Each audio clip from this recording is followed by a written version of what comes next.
Langu jina naitwa Godfrey Kazinja nikikuwasilishia utabiri huu wa hali ya hewa kutoka Mamlaka ya Hali ya Hewa Tanzania.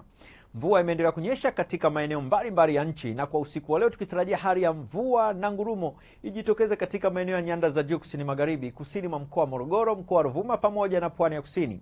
Sehemu nyingine za nchi kwa usiku wa leo zikitarajiwa na hali ya ukavu kwa ujumla.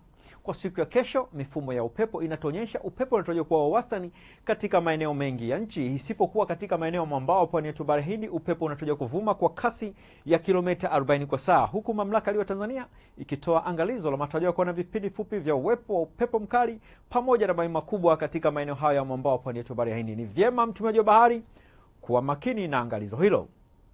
Viashiria vya mvua vinaonekana zaidi katika maeneo ya magharibi mwa nchi kuelekea sehemu za kusini mwa nchi. Kwa siku ya kesho ni matarajio yetu ukanda wa Ziwa Victoria, magharibi mwa nchi, mikoa iliyopo katikati mwa nchi pamoja na kaskazini mwa mkoa wa Morogoro kuna tarajiwa kuwa na hali ya mawingu kiasi, mvua na ngurumo za radi katika maeneo machache na vipindi vya jua.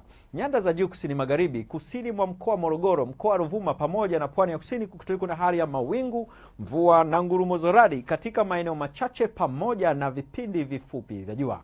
Nyanda za juu kaskazini mashariki pamoja na pwani ya kaskazini kutakuwa na hali ya mawingu kiasi na hali ya ukavu kwa ujumla.